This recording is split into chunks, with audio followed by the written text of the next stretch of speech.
Rieccoci cari telespettatori, parliamo di agricoltura, quindi un capitolo molto importante, strategico. So che tanti addetti a questo settore ci seguono, lo facciamo con la CIA naturalmente. Maurizio Antonini, direttore CIA Padova e CIA Veneto, per ricordare che quindi la sua competenza è molto estesa. Ben ritornato qui con noi. Buongiorno a lei e buongiorno ai nostri telespettatori. Allora, tanti argomenti molto importanti e giustamente fungiamo da house organ, insomma, del settore agricolo, perché sappiamo che c'è bisogno di avere informazioni, di aggiornare sulle strategie anche da adottare per ottenere eventuali rimborsi economici, ristori, insomma qualche cosa ci deve essere. Perché? Perché l'agricoltura purtroppo è stata colpita duramente, non soltanto a seguito della pandemia e quindi la chiusura della canale Horeca, che vuol dire ristorazione pubblica, bar e quant'altro, hotel, quindi con dei danni rilevanti in senso di lucro cessante, ma anche, tanto per cambiare, dalle bizze del cambiamento climatico che ha provocato delle situazioni di danno emergente, insomma, purtroppo molto gravi per tanti ambiti del nostro territorio, anche nella bassa padovana, ma non solo. Allora, direttore, io direi di incominciare col decreto sostegni bis per quel che prevede quello del settore agricolo, no? Se c'è qualcosa che comprende come si può fare ad accedere, le vostre diciamo così, istanze al riguardo. Sì, su questo non bisogna fare tanta confusione, però mi dia solo 2 secondi per far capire tutto. Di cosa oggi noi stiamo parlando. Decreto bis, che è un decreto fatto a livello nazionale, un importo importante, 40 miliardi di euro come supplemento di bilancio, per l'agroalimentare 2 miliardi di euro, e quindi stiamo parlando di una somma importante certamente, ma non importante come noi ce l'aspettavamo. Ecco, prima cosa, ve l'aspettavate un po' più consistente? Beh, aspettavamo tutti un po' più consistente, sia per quanto riguarda l'agricoltura, ma anche tutti gli altri settori che oggi vivono in grande difficoltà, sia l'attività del commercio, l'attività artigianale, quindi tutti i settori richiedevano un qualcosa di più su questo. Chiaramente noi oggi dobbiamo fare riferimento a quei 40 miliardi di euro e quindi ai 2 miliardi che vengono dati alle misure agroalimentari, e quindi su quello noi oggi dobbiamo concentrarci. E dobbiamo concentrarci soprattutto su quei settori che sono andati più in crisi rispetto ad altri. Quindi importante l'articolo 1 di questo decreto, che dà la possibilità di accedere a un contributo a fondo perduto fino al 50% per il mancato reddito da aprile 2020 a marzo 2021, quindi tutte quelle aziende che in questo periodo hanno avuto una riduzione superiore al 30% possono accedere a un contributo a fondo perduto. È poca cosa, perché su 100.000 euro di danno mediamente un'azienda, facendo tutta una serie di conteggi mensili e quant'altro, riceve 5.000 euro, e quindi stiamo parlando di cifre irrisorie rispetto alla gravità delle aziende che hanno subito danni. Siamo intervenuti anche con i fondi di garanzia, perché vede, oggi vi è la necessità di intervenire a livello finanziario nelle nostre aziende. Le aziende agricole oggi hanno necessità di fare investimenti, hanno necessità di avere liquidità e quindi hanno necessità di andare a accedere al credito, e quindi vi è la possibilità di accedere al credito con fondi di garanzia, appunto anche stanziati dal decreto bis.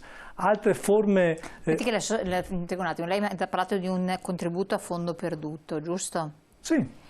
Come si fa a accedere a questo contributo a fondo perduto? Chi ha diritto? Quali sono c'è una serie di procedure? Sì, è molto complicata la questione, quindi a tutti i nostri telespettatori che hanno una loro partita IVA e che hanno una loro attività devono andare negli uffici della nostra Confederazione Italiana Agricoltori e a chiedere, farsi dare l'esatto conteggio, perché bisogna andare con la documentazione fiscale e bisogna accertare appunto che c'è stata una riduzione di redditività dal 1° aprile 2020 al 1° marzo 2021 con una riduzione del 30% di fatturato. 30% di fatturato ridotto, sostanzialmente un anno, aprile 2020 fino ad arrivare al marzo 2021, conteggi fiscali, e questo quindi dati alla mano, bilanci, non so, immagino. Sì, bilanci e conteggi tutto fiscali. Quello che, però è meglio andare all'associazione di categoria che può supportare in questo. Assolutamente, siamo lì apposta per dare concretezza alla possibilità alle nostre aziende di aderire a questo contributo, anche se poi nel ragionamento che avevo fatto precedentemente non è un gran cosa, però ma già è un'importante risposta che diamo alle nostre aziende. Per tutti, anche per i più piccoli proprietari, sì, diciamo agricoltori, perché voi rappresentate poi la CIA. Uno che ha un'attività agricola e che dimostra avere un reddito per quanto riguarda l'attività agricola. Se poi questo agricoltore ha anche altre attività, allora in quel caso si fa la somma di tutte le attività per arrivare comunque a una riduzione del 30%. Oggi stiamo parlando degli agricoltori, quindi imprenditori che svolgono esclusivamente attività agricola, e quindi su quello oggi noi ci concentriamo. Però possono accedere anche altre. Agriturismo, per esempio? Assolutamente sì, l'agriturismo è un'attività connessa all'attività agricola, e quindi fa parte anche l'agriturismo in questo settore, ma anche un'azienda agricola, un imprenditore agricolo che ha anche un'altra attività artigianale o commerciale che sia, si deve comunque sommare i due redditi sia dell'attività commerciale o artigianale con l'attività agricola, si deve avere una riduzione del 30% e su quello si fa poi il conteggio per quanto riguarda il contributo che gli viene concesso. Perfetto, questo è importante, quindi segnatevelo, perché non è, insomma, sono sempre soldi che possono tornare utili per chi ha subito un danno. So che a volte pensano che sia molto complicato, ma se c'è l'associazione di categoria che aiuta, poi può diventare tutto più semplice, no? Quindi questa è una cosa importante. Prego. Anche se poi la burocrazia su questo lavora molto e ci fa complicare le cose, però anche su questo poi al limite ci torneremo più avanti. Ecco, quindi un finanziamento di questo. Altri contributi che vengono dati per quanto riguarda le aziende, o meglio gli esoneri che per quanto riguarda le aziende agricole, sono i contributi previdenziali oppure quelle aziende che assumono manodopera agricola. Ecco, anche in quel caso c'è una riduzione per quanto riguarda l'importo di contributi da versare allo Stato, e quindi anche in quel caso c'è una riduzione. Poi ci sono tutta una serie di altri finanziamenti che vengono date alle filiere, sia per quanto riguarda la filiera zootecnica e anche per quanto riguarda la filiera del vino e anche per quanto riguarda la filiera dell'agriturismo. Altro elemento importante, vi è una compensazione dell'aliquota IVA sia per quanto riguarda la carne bovina e sia per quanto riguarda i suini. Quindi sono tutti elementi complicati a spiegare anche, ma che danno la possibilità e la capacità alle aziende di percepire un contributo per la propria sostenibilità all'interno della propria azienda. Ecco, su questo siamo intervenuti come organizzazioni agricole, non solo CIA ma anche le altre organizzazioni agricole, per dare una risposta concreta a tutte quelle aziende che hanno subito grossi danni delle gelate primaverili. Non è solo un problema della Bassa Padovana, è un problema del Veneto, non è solo un problema regionale ma è un problema del Nord Italia, cioè tutto il Nord Italia in quel periodo ha avuto gelate primaverili tardive che hanno creato grandi difficoltà e grandi problemi alle proprie attività frutticole e anche orticole, con una riduzione dal 60 al 70 all'80% della propria produttività. Ecco, si è intervenuto in questo decreto dando la possibilità di un fondo di solidarietà di 110 milioni di euro che sarà a disposizione per quelle aziende che poi dimostreranno di aver avuto una riduzione del reddito loro per quanto riguarda l'attività agricola, soprattutto per quei settori che sono andati in crisi con le gelate tardive, e quindi i prodotti ortofrutticoli in primis, ma anche i prodotti orticoli. Come si va a dimostrare che c'è stata una riduzione nella produttività?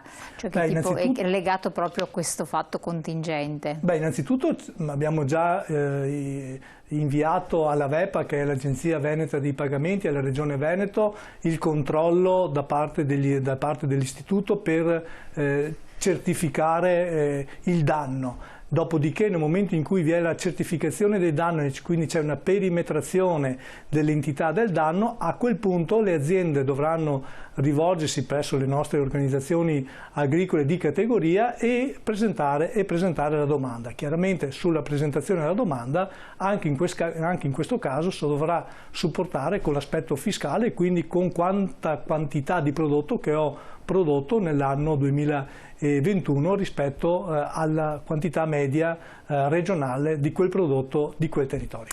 Noi avevamo parlato anche con l'assessore regionale all'agricoltura, aveva accennato al discorso che è importante adesso più che mai farsi un'assicurazione contro questi eventi.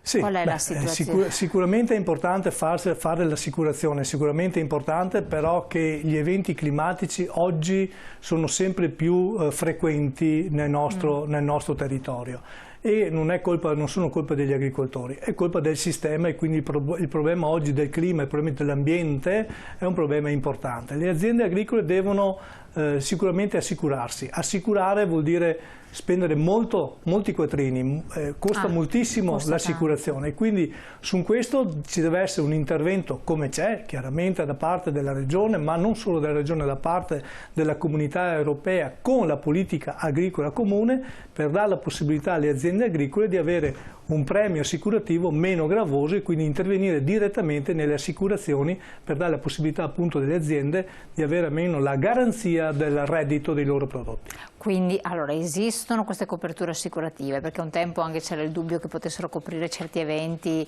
imprevisti e imprevedibili, solo che il premio è abbastanza oneroso. È già attivo questo supporto da parte delle istituzioni nel pagamento di questi premi, sì. La riduzione? Sì. È all'interno della politica agricola comune, è sicuramente già attivo e quindi oggi le assicurazioni agricole che vengono fatte usufruiscono già di un premio assicurativo e quindi di un contributo da parte della Comunità Europea pari al 70% del premio complessivo, che sembrerebbe tanto, ma ricordo ai nostri telespettatori che purtroppo è sempre molto limitato rispetto al reale costo che l'assicurazione ha e quindi si dovrebbe aumentare questo premio per dare la possibilità alle aziende di essere assicurate e quindi superare i grossi problemi che oggi le nostre aziende hanno nel territorio. Ma secondo voi questi ristori sono adeguati? Non voglio essere disfattista, anzi ringrazio, ma la perdita è stata alta.